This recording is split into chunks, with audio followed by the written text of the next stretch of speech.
معزز حاضرین، میں نے آپ کے سامنے قرآن کریم کی دو مختلف صورتوں کی دو آیتیں پڑھی ہیں۔ اس میں اللہ تبارک و تعالیٰ نے انسان کی آزمائش کا تذکرہ کیا ہے۔ اللہ تبارک و تعالیٰ کا یہ اصول ہے کہ وہ سارے انسانوں کو جو دنیا میں بھیجا ہے انہیں آزماتا ہے۔ آزمائش مختلف انداز سے ہوتی ہے۔ کبھی اللہ تبارک و تعالیٰ اپنی نعمتیں دے کر آزماتا ہے، تو کبھی اللہ رب العالمین نعمتیں چھین کر آزماتا ہے، اور کسی کو اللہ تبارک و تعالیٰ ان نعمتوں سے محروم رکھ کر آزماتا ہے۔ غرض یہ کہ جس کو اللہ نے نعمتیں دی ہیں یا جس سے اللہ تعالیٰ نے نعمتیں چھین لی ہیں یا جس کو اللہ رب العالمین نے نعمتوں سے محروم رکھا ہے، ان تمام کے لیے اگر وہ اہل ایمان ہے تو ان کے لیے بہت بہترین اجر ہے، دنیا میں بھی اور آخرت میں بھی۔ بسا اوقات بندہ زندگی گزارتا ہے آزمائشوں میں، لیکن دنیا کے اندر اسے راحت نصیب نہیں ہوتی۔ یہ نہ سمجھیں کہ اسے آگے کچھ ملنے والا نہیں ہے۔ قیامت والے دن اللہ تعالیٰ ضرور اس بندے کو اپنی نعمتوں سے نوازے گا۔ جو دنیا میں اس نے مصائب، مشکلات، آلام جھیلے ہیں، اس کا بدلہ قیامت والے دن ضرور ان کو مل کر رہے گا۔ اللہ کے نبی صلی اللہ علیہ وسلم سے آزمائشوں کے بارے میں سوال کیا گیا تو اللہ کے نبی صلی اللہ علیہ وسلم نے کہا کہ سب سے بڑی آزمائش انبیاء کرام کی آزمائش ہوتی ہے، اس کے بعد اہل ایمان کی آزمائش ہوتی ہے۔ پھر نبی صلی اللہ علیہ وسلم نے کہا کہ جس کا ایمان جتنا زیادہ کمزور رہے گا اس کی آزمائش بھی اتنی زیادہ کمزور رہے گی۔ جس کا ایمان جتنا زیادہ مضبوط رہے گا اللہ تعالیٰ اسے اتنا زیادہ آزمائشوں میں مبتلا کرے گا۔ معزز حاضرین، انبیاء کرام کی زندگیوں پر اگر نظر ڈالیں، بات بالکل صاف سمجھ میں آ جائے گی۔ نوح علیہ السلام نے اس دنیا کے اندر 950 سال تک تبلیغ کی، دشمنوں کے مصائب و آلام کو جھیلنا پڑا، آپ کی شخصیت کو لے کر مختلف قسم کی باتیں کی گئی۔ نوح علیہ السلام نے قوم سے پلٹ کر کوئی بدلہ نہیں لیا، بد زبانی نہیں کی، اپنا جو شکوہ تھا، اپنی جو شکایت تھی یا اپنی جو مصیبت تھی، نوح علیہ السلام نے رب العالمین کے سامنے رکھی، دنیا والوں کے سامنے اس کو پیش نہیں کیا۔ موسیٰ علیہ السلام کی زندگی کو دیکھ لیں، کن آزمائشوں سے ان کی زندگی گزر رہی ہے، لیکن موسیٰ علیہ السلام نے قوم سے بدلہ نہیں لیا۔ ایوب علیہ السلام کی زندگی کو دیکھیں، جلیل القدر پیغمبر ہیں، رب العالمین نے آپ کو بیماری میں مبتلا کیا ہے، آپ اس بیماری پر صبر کے اللہ تبارک و تعالیٰ سے دعا کیے، اپنی مصیبت، اپنی پریشانی اللہ کے سامنے رکھے، اس بیماری میں کسی قسم کا بے صبری کا مظاہرہ نہیں کیا۔ یعقوب علیہ السلام کی زندگی کو لیں، ان کا بیٹا ان سے جدا ہو گیا، غم اتنا زیادہ شدید تھا، روتے روتے یعقوب علیہ السلام کی آنکھوں کی بینائی چلی گئی، کہنے لگے اشکو بسی و حزنی الی اللہ، میری یہ شکایت، میرا یہ غم، میری یہ مصیبت میں اللہ کے سامنے پیش کرتا ہوں۔ اور جب ان کا بیٹا ان سے جدا ہو گیا، یوسف کے بھائیوں نے آ کر کہا کہ بھیڑیا کھا گیا، تو یعقوب علیہ السلام جان گئے کہ لوگ جھوٹ کہہ رہے ہیں۔ کہا کہ تم نے اپنے نفسوں پر ایک معاملہ طے کر لیا اور وہ میرے سامنے پیش کر رہے ہو، ایسے وقت میں مجھے بہترین انداز میں صبر کرنا چاہیے۔ صبر کے دامن کو انبیاء کرام نے تھامے رکھا۔ ابراہیم علیہ السلام کی زندگی کو دیکھ لیں، مختلف انداز سے گھر والے مخالفت میں ہیں، رشتہ دار مخالفت میں ہیں، قوم والے مخالفت میں ہیں، وقت کا بادشاہ مخالفت میں ہے، قدم قدم پر آزمائشیں آ رہی ہیں، یہاں تک کہ آپ کے تعلق سے فیصلہ کر دیا گیا کہ اب ابراہیم علیہ السلام کو آگ میں ڈال دیا جائے۔ ابراہیم علیہ السلام کے لیے جو آگ تیار کی گئی ہے، زمین و آسمان نے اس سے پہلے کبھی اتنی بڑی آگ نہیں دیکھی ہوگی۔ یہاں پر ابراہیم علیہ السلام کا سخت ترین امتحان ہے، لمحے بھر کے اندر ان کی جان جا سکتی ہے۔ مدد کے لیے فرشتے بھی آئے، لیکن ابراہیم علیہ السلام نے دنیا کے سامنے جو پیغام دیا ہے، بہت بہترین پیغام دیا۔ آپ کے صبر کا امتحان ہو رہا ہے، آپ ثابت قدم رہے، آپ اللہ کی ذات پر کامل بھروسہ کیے رہے، اپنے اندر استقلال کو پیدا کیا، استقامت کے ساتھ ڈٹے رہے۔ آگ میں ڈالے جانے سے پہلے ابراہیم علیہ السلام کی زبان سے جو آخری جملہ نکلا، حسبی اللہ و نعم الوکیل، میرا اللہ میرے لیے کافی بہترین کارساز ہے، یہ جملہ ابراہیم علیہ السلام کی زبان سے آخر وقت نکلا جب انہیں آگ میں ڈالا جا رہا تھا۔ اللہ ذوالجلال والاکرام ابراہیم علیہ السلام کی اس کیفیت سے جاننے والا، اسی وقت ابراہیم علیہ السلام کے لیے آگ کو حکم دیا، قلنا یا نار کونی بردا وسلاما علی ابراہیم، اے آگ تو ابراہیم علیہ السلام کے لیے ٹھنڈی اور سلامتی والی بن جا۔ آگ کی فطرت جلانا ہے، لیکن رب کا حکم پا کر وہ آگ اپنی فطرت کو وقتیہ طور پر ابراہیم علیہ السلام کے لیے تبدیل کر دیتی۔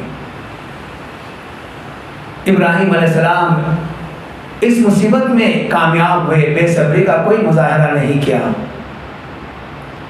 شہر سے نکالا گیا، آپ برداشت کیے، صبر کیا، بے صبری کا مظاہرہ نہیں کیے۔ بیوی اور بچے کو سنگلاق وادی میں چھوڑنے کا حکم دیا، آپ صبر کے، بے صبری کا مظاہرہ نہیں کیے۔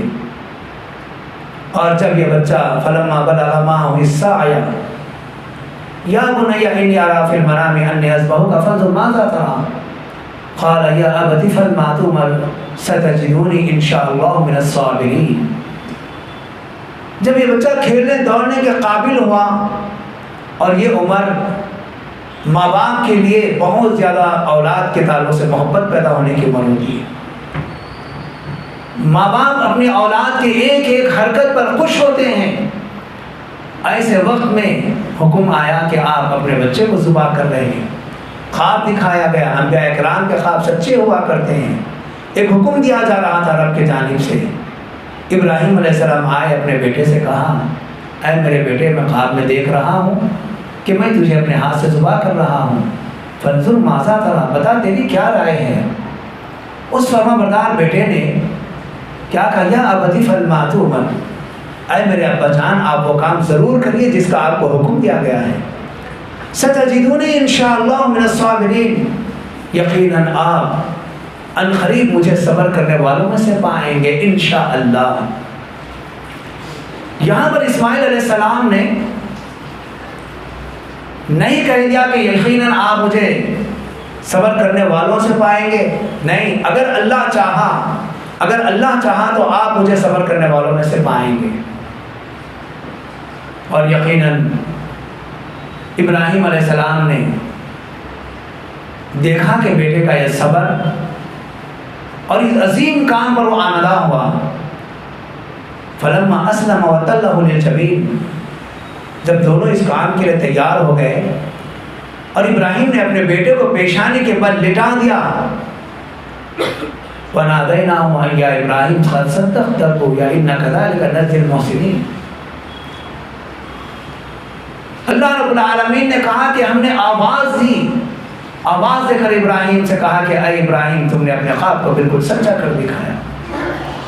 ہم اسی طریقے سے اہل ایمان، اسی طریقے سے محسنین کو بدلہ دیتے ہیں۔ اور اللہ رب العالمین نے کہا ان ھذا لہو البلاء المبین، اور یہ جو آزمائش تھی یہ کوئی معمولی آزمائش نہیں تھی، یہ بہت بڑی اور کھلی آزمائش تھی جس میں ابراہیم علیہ السلام کامیاب ہوئے۔ تو ہمارے نبی صلی اللہ علیہ وسلم کی زندگی کو دیکھیں، مکی زندگی میں کیسے کیسے تکالیف سے آپ کو گزرنا پڑا. آپ کے جسم مبارک پر کچرا ڈالا گیا، آپ پر پتھر برسائے گئے، آپ کے راستے میں کانٹے ڈالے گئے، آپ کو لہو لہان کیا گیا. شب ابی طالب میں 3 سال تک آپ کو محروس رہنا پڑا. وہاں سے آپ نکلے، چچا کا انتقال ہو گیا، اہلیہ کا انتقال ہو گیا، طائف پہنچے، شاید وہاں کے لوگ بات مان لیں. طائف والوں نے انتہائی ناروا سلوک کیا. ایسے وقت میں اللہ تبارک و تعالی نبی صلی اللہ علیہ وسلم کی کیفیت سے واقف ہے کہ کیسے نبی کریم صلی اللہ علیہ وسلم کی زندگی آزمائشوں میں گزر رہی ہے. ایسے وقت میں اللہ رب العالمین نے نبی صلی اللہ علیہ وسلم کو حکم دیا، وَاصْبِرْ لِحُکْمِ رَبِّكَ فَإِنَّكَ أَعْيُنُنَا. اے نبی، آپ اپنے رب کے حکم سے صبر کیجئے، آپ کا سارا معاملہ ہمارے آنکھوں کے سامنے ہے. یہ اللہ تبارک و تعالیٰ کا حکم تھا اللہ کے نبی صلی اللہ علیہ وسلم کو. آپ صبر کرتے چلے گئے. فرشتہ آیا اور کہا آپ ہمیں حکم دیں طائف کے یہ 2 پہاڑوں کے درمیان بستی کو ہم پیس کر رکھ دیں. نبی صلی اللہ علیہ وسلم اس تکلیف میں صبر کیا، لیکن آپ نے بے صبری کا مظاہرہ کرتے ہوئے فرشتوں کو نہیں کہا کہ ان کو ہلاک کر دو، انہوں نے مجھے مارا اور تکلیف دیا ہے. آپ نے یہاں پر بھی صبر کیا اور اللہ رب العالمین کے سامنے اپنی شکایت کی. اللہ تبارک و تعالیٰ سے اپنی کمزوری کو رکھا کہ میں ایسا کمزور انسان ہوں، اللہ تو نے مجھے کس کے حوالے کیا. اپنا مسئلہ اللہ کے سامنے رکھا، لوگوں کے سامنے بے صبری کا مظاہرہ نہیں کیا. اتنی بات نہیں، ہمارے نبی صلی اللہ علیہ وسلم کی یہ زندگی ہمارے لیے اسوہ اور نمونہ ہے. معزز حاضرین، جب اللہ تبارک و تعالیٰ نے آپ کو نبوت سے سرفراز فرمایا، پہلی وحی کے بعد کچھ عرصہ وحی رک گئی اور دوبارہ جب وحی کا سلسلہ شروع ہوا تو اس وقت رب العالمین نے بہت اہم ترین نصیحتیں نبی صلی اللہ علیہ وسلم کو کی ہیں. ان میں ایک نصیحت صبر کی بھی تھی. یا ایھا المدثر، اے چادر اوڑھ کر سونے والے، قم فانذر، اب آپ اٹھ جائیے اور لوگوں کو ڈراتے رہیے. نبی صلی اللہ علیہ وسلم اللہ کے اس حکم کو پائے، اللہ کی نصیحتوں کو سنا، اٹھ گئے. کبھی ہمت ہار کر آپ بیٹھے نہیں، کبھی بس ہمت نہیں ہوئے. لوگوں کے ظلم و زیادتی کی وجہ سے آپ کبھی خاموشی اختیار نہیں کیے اور آپ اپنی جان کے خوف سے کبھی دعوت کو پھیلانے سے رکے نہیں. ڈرانے کی جو آخری حد تھی، نبی صلی اللہ علیہ وسلم اس حد تک لوگوں کو ڈراتے رہے. رب کا حکم تھا، رب کی نصیحت تھی، قم، اٹھ جا. آپ اٹھ گئے اور لوگوں کو ڈرائیے، آپ ڈراتے چلے گئے. وَلِرَبِّكَ وَكَبِّرْ، اور آپ اپنے رب کی بڑائی بیان کیجیے. یا ایھا المدثر قم فانذر وَرَبَّكَ فَكَبِّرْ، اپنے رب کی بڑائی بیان کیجیے. دیکھیے یہاں پر نبی صلی اللہ علیہ وسلم کے لیے بہت بڑی آزمائش یہ ہے کہ اللہ تبارک و تعالیٰ نے زمین کے اوپر سب سے اعلیٰ مقام آپ کو دیا، سب سے بلند مقام دیا. اس مقام پر آنے کے بعد نبی صلی اللہ علیہ وسلم کو کہا جا رہا ہے وَرَبَّكَ فَكَبِّرْ، آپ اپنے رب کی بڑائی بیان کیجئے. ورنہ عام طور پر انسان کو دنیا کے اندر چھوٹا سا عہدہ بھی اگر مل جائے تو اس کی ذہنیت تبدیل ہو جاتی ہے، اس کے مزاج میں تبدیلی آ جاتی ہے، اس کے رہن سہن میں تبدیلی آ جاتی ہے، اس کی گفتگو کے اندر تبدیلی آ جاتی ہے. وہ یہ سمجھتا ہے کہ میں اس دنیا میں زمین پر سب سے اعلیٰ و ارفع ہوں، جبکہ اللہ رب العالمین نے نبی صلی اللہ علیہ وسلم کو زمین کا سب سے اعلیٰ عہدہ دیا. اتنا عظیم عہدہ دینے کے بعد رب العالمین نے کہا وَرَبَّكَ فَكَبِّرْ، اپنے رب کی بڑائی بیان کیجئے. نبی صلی اللہ علیہ وسلم کسی موقع پر بھی رب کی بڑائی بیان کرنے سے نہیں چکے، یہاں تک کہ آپ قضاء حاجت کے لیے چلے جاتے اور جب فارغ ہو جاتے تو غفرانک کہتے ہوئے آپ وہاں سے نکلتے. یہ نبی صلی اللہ علیہ وسلم کا طریقہ ہے. آپ پہاڑ کی چوٹی پر چڑھ رہے ہوں یا پہاڑ کی وادی میں اتر رہے ہوں، سو رہے ہوں، بیٹھ رہے ہوں، لیٹے ہوئے ہوں، ہر مقام پر آپ رب کی بڑائی بیان کرتے چلے گئے. اس عظیم عہدے کے ملنے کے بعد یہ بہت بڑی آزمائش ہوتی ہے. اس وقت بھی رب العالمین نے کہا کہ رب کی بڑائی بیان کیجئے. آپ نے امت کو بتا دیا کہ عہدہ چاہے چھوٹا ہو یا بڑا، لیکن رب کی بڑائی ہمیشہ بلند کرتے رہنا ہے. وَثِيَابَكَ فَطَهِّرْ، آپ اپنے کپڑوں کو پاک و صاف رکھیے۔ جس طریقے سے ظاہری پاکی یہاں پر مقصود ہے، وہیں پر باطنی پاکی بھی مقصود ہے۔ آپ کے سفید لباس پر اگر ایک قطرہ کالا کسی چیز کا پڑ جائے، آپ کے کپڑوں کی حیت بدل جاتی ہے، آپ کا کپڑا عیبدار نظر آتا ہے۔ اندرونی پاکی کے اندر دل کے اوپر بھی کوئی ایسا نقطہ آنے نہ دیجیے۔ رب العالمین کا یہ حکم آپ نے پایا، وَثِيَابَكَ فَطَهِّرْ، اپنے کپڑوں کو پاک رکھیے۔ نبی صلی اللہ علیہ وسلم ہمیشہ اپنے آپ کو پاک و صاف رکھا۔ وَالرُّجْزَ فَاهْجُرْ، ہر قسم کی گندگی سے دور رہیے۔ آپ پر لعن طعن کیا گیا، آپ کو بیوقوف بتایا گیا، آپ کو مجنون کہا گیا، آپ کو ساحر کہا گیا، آپ کو شاعر کہا گیا، لیکن نبی صلی اللہ علیہ وسلم پلٹ کر کسی کو کوئی جواب نہیں دیے۔ یہ رب کا حکم تھا۔ وَلَا تَمْنُنْ تَسْتَكْثِرْ، کسی پر احسان اس نیت سے نہ کیجیے کہ اس سے زیادتی کا مطالبہ کرے۔ آپ نے احسان کر کے احسان نہیں جتلایا۔ وَلِرَبِّكَ فَاصْبِرْ، اور اپنے رب کے لیے صبر کیجیے۔ نبی صلی اللہ علیہ وسلم زندگی کے ہر موقع پر آپ صبر کرتے رہے، کبھی آپ نے بے صبری کا مظاہرہ نہیں کیا۔ کیسے کٹھن لمحات نبی صلی اللہ علیہ وسلم پر آئے، آپ نے کبھی بے صبری کا مظاہرہ نہیں کیا۔ میرے بتانے کا مقصد یہ ہے کہ ہماری زندگی کبھی خوشگوار انداز میں گزر رہی ہے، یہ رب العالمین کی آزمائش ہے۔ نعمتیں رب العالمین نے دی ہیں، تو یہاں پر ان نعمتوں کو پانے کے بعد رب کا شکر ادا کریں۔ اور کبھی اللہ رب العالمین نے نعمتوں سے محروم رکھا ہے تو اللہ تبارک و تعالیٰ سے نعمتیں مانگیں، لیکن بے صبری کا مظاہرہ نہ کریں۔ کبھی رب نے نعمتیں دے کر چھین لی ہیں، ان چھینی ہوئی نعمتوں کو دوبارہ رب سے مانگیں، عاجزی میں انکساری کریں، لوگوں کے سامنے گلہ و شکوہ اور بے صبری کا مظاہرہ نہ کریں۔ معزز حاضرین، ہمارے نبی صلی اللہ علیہ وسلم کا مکمل نمونہ ہمارے سامنے موجود ہے۔ ایک مرتبہ نبی صلی اللہ علیہ وسلم کی چوتھی بیٹی فاطمہ رضی اللہ تعالیٰ عنہ، جو حضرت علی رضی اللہ تعالیٰ عنہ کی بیوی ہیں، گھر میں چکی پیستی ہیں آٹے کے لیے، ہاتھ میں گٹھے آ گئے، نبی کی بیٹی ہے۔ علی رضی اللہ تعالیٰ عنہ سے لوگوں نے کہا کہ دیکھو، نبی صلی اللہ علیہ وسلم کے پاس کچھ غلام آئے ہیں، آپ اپنے گھر کے لیے غلام اللہ کے نبی صلی اللہ علیہ وسلم سے طلب کر لو تاکہ گھر کے کاموں میں سہولت پیدا ہو جائے۔ علی رضی اللہ تعالیٰ عنہ نے اپنی بیوی فاطمہ رضی اللہ تعالیٰ عنہ سے کہا کہ دیکھو، چکی پیسنے کی وجہ سے تمہارے ہاتھوں میں گٹھے آ گئے ہیں، نبی صلی اللہ علیہ وسلم جو تمہارے والد ہیں، ایک غلام طلب کر لو۔ فاطمہ رضی اللہ تعالیٰ عنہ اپنے باپ کے گھر آئی اور اپنا مسئلہ رکھا۔ اللہ کے نبی صلی اللہ علیہ وسلم نے کہا کہ بیٹا، رات میں سونے سے پہلے 33 مرتبہ سبحان اللہ، 33 مرتبہ الحمدللہ اور 34 مرتبہ اللہ اکبر پڑھ لو، اللہ تمہاری تھکاوٹ کو دور کر دے گا۔ اس مجبوری کے موقع پر فاطمہ رضی اللہ تعالیٰ عنہ نبی کریم صلی اللہ علیہ وسلم سے یہ الفاظ سنے، آپ نے اسی پر اکتفا کیا، صبر کی، دوبارہ غلام کا مطالبہ نہیں کیا۔ یہ ہے نبی صلی اللہ علیہ وسلم کی زندگی کا عملی نمونہ جو صحابہ کرام نے اپنایا۔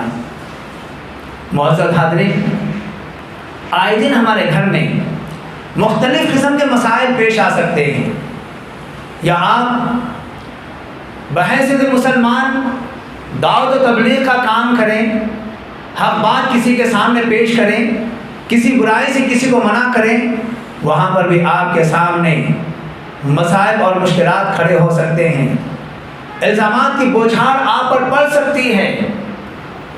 اللہ ذوالجلال والاکرام جانتا ہے، آپ کے نفس سے واقف ہے، آپ اس کے دین کے خاطر اٹھ کر کھڑے ہوئے ہیں، لیکن بیجا الزامات آپ پر آ رہے ہیں۔ اور آج کے اس دور میں برائی اور بے حیائی اور بے غیرتی، بے شرمی انتہا کو پہنچ چکی ہے۔ ہم اہل ایمان ہیں، اللہ تبارک و تعالیٰ نے عقل و شعور سے ہمیں نوازا ہے، لیکن اس کے باوجود بھی سنا سنی باتوں کے اوپر ہم فوراً ایمان لے آتے ہیں۔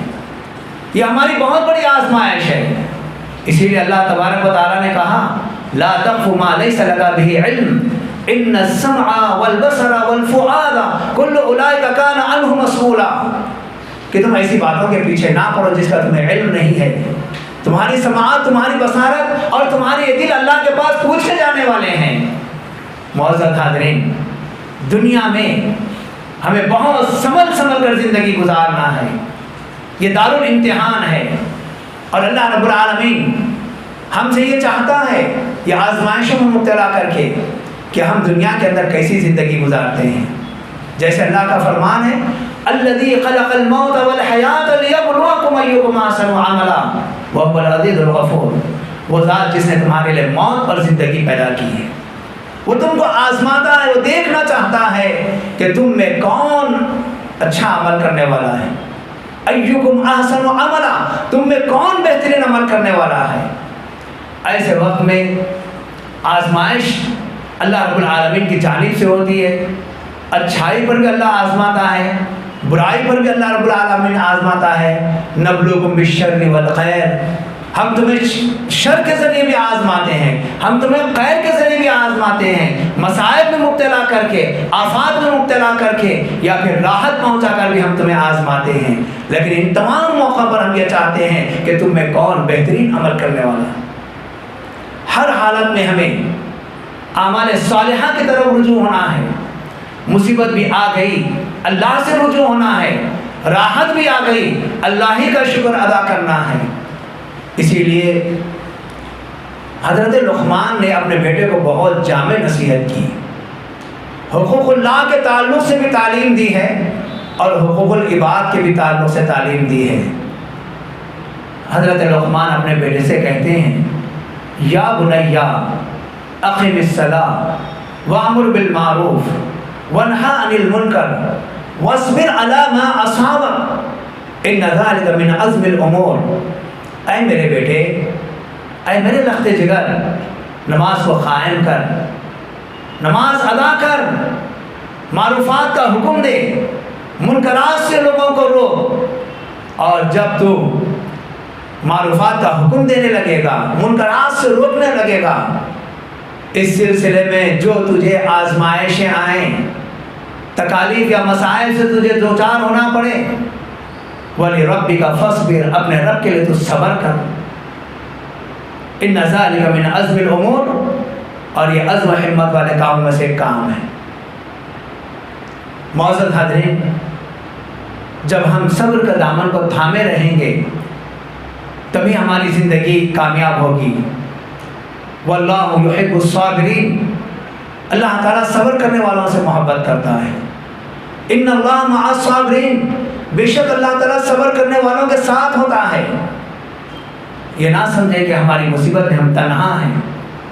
اللہ ہمارے ساتھ ہے، اللہ ہمارا معاون ہے، اللہ ہماری مدد کرنے والا ہے. ہم جو مصیبتوں میں پھنسے ہوئے ہیں، جو مشکلات میں پھنسے ہوئے ہیں، ان میں اللہ ہماری حالتوں کو دیکھنے والا ہے. اور یہ بات جان لیں، اللہ تبارک و تعالیٰ کا علم، اللہ تبارک و تعالیٰ کی سماعت اور اللہ تبارک و تعالیٰ کی بصارت یہ غیر محدود ہے. انسان محدود علم رکھنے والا ہے، انسان محدود دیکھنے والا، محدود سننے والا ہے، لیکن رب العالمین کی سماعت بھی لامحدود ہے. اللہ کی سماعت کی کوئی حد نہیں ہے، اللہ کی بصارت کی کوئی حد نہیں ہے، اور اللہ کے علم کی کوئی حد نہیں ہے. اللہ ابتدا تا انتہا علم رکھنے والا ہے.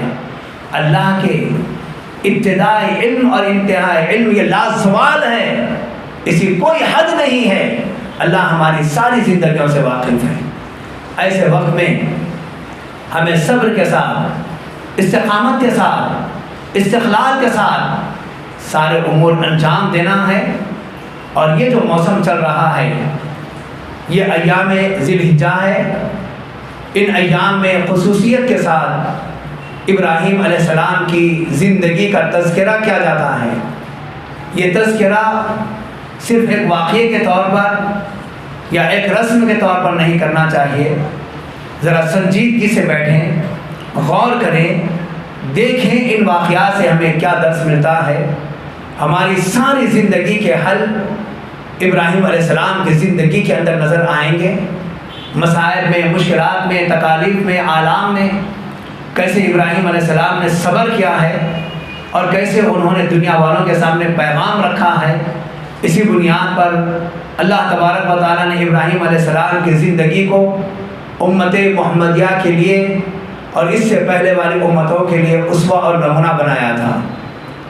اسی بنیاد پر تو معزز حاضرین، میں آپ تمام کو آخر میں یہی پیغام دینا چاہتا ہوں کہ دنیا کے اندر ہم آئے ہیں، ہماری ساری زندگی آزمائشوں میں، مصائب میں، مشکلات میں، آلام میں گزرے گی۔ ایسے وقت میں ہمیں صبر سے کام لینا ہے، بے صبری کا مظاہرہ نہیں کرنا ہے، قدم قدم پر اللہ تبارک و تعالیٰ کی رہنمائی حاصل ہوگی، اللہ کی مدد حاصل ہوگی، اللہ کی معیت حاصل ہوگی اس وقت جب ہم صبر اور استقامت کے ساتھ زندگی گزاریں گے۔